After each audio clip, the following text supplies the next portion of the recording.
السلام علیکم ورحمۃ اللہ وبرکاتہ نحمده ونصلی علی رسولہ الکریم اما بعد فاعوذ باللہ من الشیطان الرجیم بسم اللہ الرحمن الرحیم رب اشرح لی صدری ویسر لی امری واحلل عقدۃ من لسانی یفقہوا قولی رب یسر ولا تعسر وتمم بالخیر وبک نستعین آمین ثم آمین۔ چلیے اب ہم سورہ بقرہ کی آیت نمبر 17 شروع کرتے ہیں۔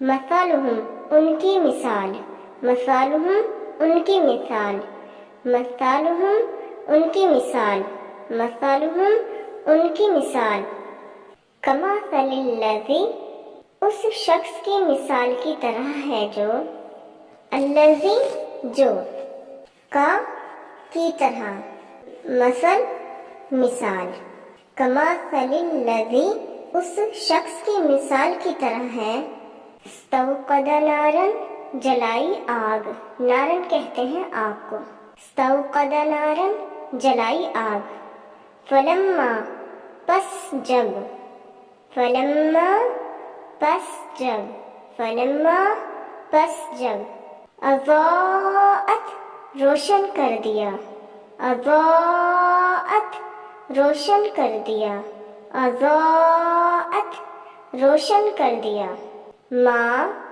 حولہ اس کا ارد گرد، ما حولہ اس کا ارد گرد، ما حولہ اس کا ارد گرد، ذہب اللہ تو لے گیا اللہ، ذہب اللہ تو لے گیا اللہ، بنورہم ان کی روشنی کو، بنورہم ان کی روشنی کو، اور تراکہم انہیں چھوڑ دیا، اور تراکہم انہیں چھوڑ دیا، فی میں ظلمات اندھیروں، فی ظلمات اندھیروں میں، فی ظلمات اندھیروں میں، فی ظلمات اندھیروں میں، لا نہیں، لا نہیں، یبصرون وہ سب دیکھ پاتے، یبصرون وہ سب دیکھ پاتے، یبصرون وہ سب دیکھ پاتے، سمم وہ بہرے ہیں، سمم وہ بہرے ہیں، سمم وہ بہرے ہیں، بکمن گونگے ہیں، بکمن گونگے ہیں، عمیون اندھے ہیں، عمیون اندھے ہیں، فہم پس وہ سب، فہم پس وہ سب، لا نہیں، یرجعون وہ سب لوٹتے، یرجعون وہ سب لوٹتے، یرجعون وہ سب لوٹتے۔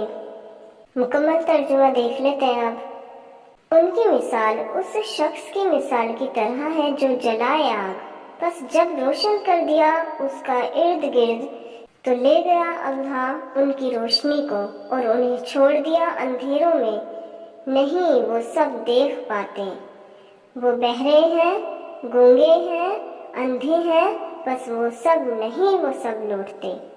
یہاں اللہ تعالیٰ منافقوں کی بات کر رہا ہے، تو یہاں پہ اللہ تعالیٰ اسی کے بارے میں بتا رہے ہیں کہ جب حضور صلی اللہ علیہ وسلم اپنی ایمان کی، دین اسلام کی روشنی لے کر مکہ مدینہ میں آئے تو اس نے پورے ماحول کو روشن کر دیا، یعنی چاروں طرف دین اسلام کی روشنی پھیل گئی۔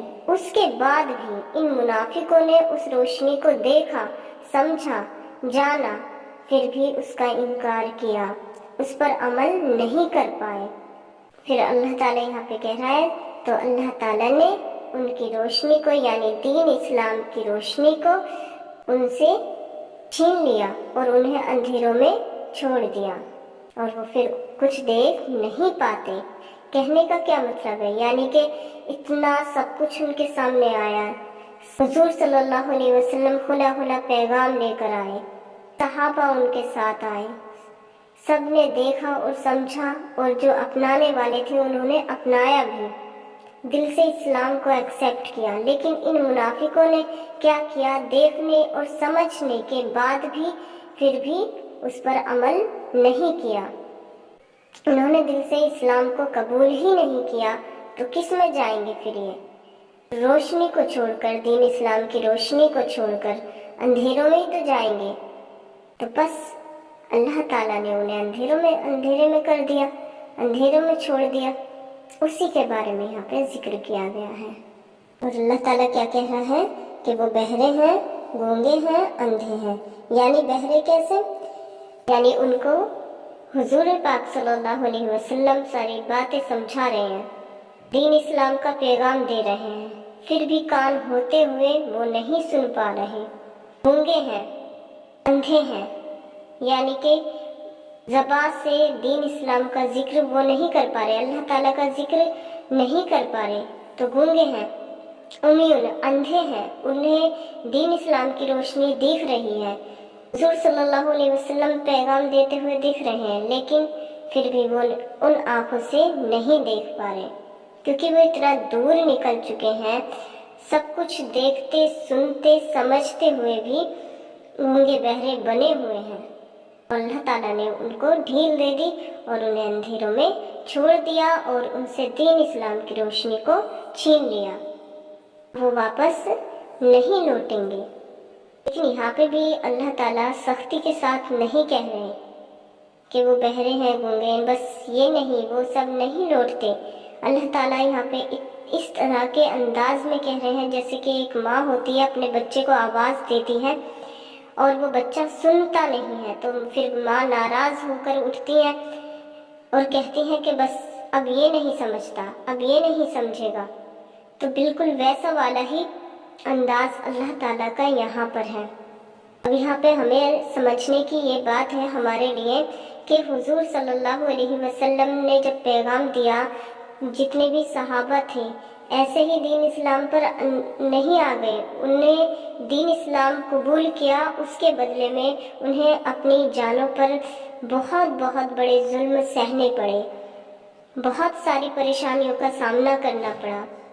حضرت بلال حبشی کو آپ دیکھ لیں، کس قدر انہوں نے تکلیفیں اٹھائیں۔ بی بی سمیہ کو آپ دیکھ لیں کہ انہوں نے سب سے پہلی دین اسلام میں سب سے پہلی عورت تھیں جو شہید ہوئی تھیں، ان کو کس قدر تکلیفیں دی گئیں۔ ایک کہا جاتا ہے کہ ان کی ایک ٹانگ کو ایک اونٹنی سے باندھا، دوسری ٹانگ کو دوسرے اونٹ سے باندھا اور اس کو پھر دوڑایا، اپوزٹ ڈائریکشن میں دوڑایا اس کو۔ سوچیں اس لمحے ان کو کس قدر تکلیف ہوئی ہوگی، لیکن اس کے بعد بھی انہوں نے دین اسلام کو نہیں چھوڑا۔ آج ہم کیا کرتے ہیں؟ آج اللہ کی محبت کی خاطر، دین اسلام سے محبت کی خاطر ہم اپنی چھوٹی چھوٹی خامیوں کو نہیں چھوڑ پاتے۔ بہت بڑی آزمائش کا تو ہم کہاں سامنا کر پائیں گے؟ جب چھوٹی چھوٹی خامیوں کو اپنے نفس پر کنٹرول ہی نہیں کر پاتے تو بڑی چیز پر کیا کریں گے؟ ایسے ہی ہے کہ اللہ تعالیٰ ہمیں استقامت دے، ہمیں تقوی والا بنائے، ہمیں دین اسلام پر مضبوطی سے جمائے رکھیں، اور اللہ تعالیٰ کی محبت کی خاطر، حضور صلی اللہ علیہ وسلم کی محبت کی خاطر ہم اپنی ہر خامیوں کو چھوڑ دیں۔ اللہ تعالیٰ ہمیں ویسا ہی جذبہ عطا فرمائے جیسے صحابہ کا تھا۔ آمین ثم آمین۔ اللہ تعالیٰ کہنے اور سننے سے زیادہ عمل کرنے کی توفیق عطا فرمائے۔ آمین ثم آمین۔ السلام علیکم ورحمۃ اللہ وبرکاتہ۔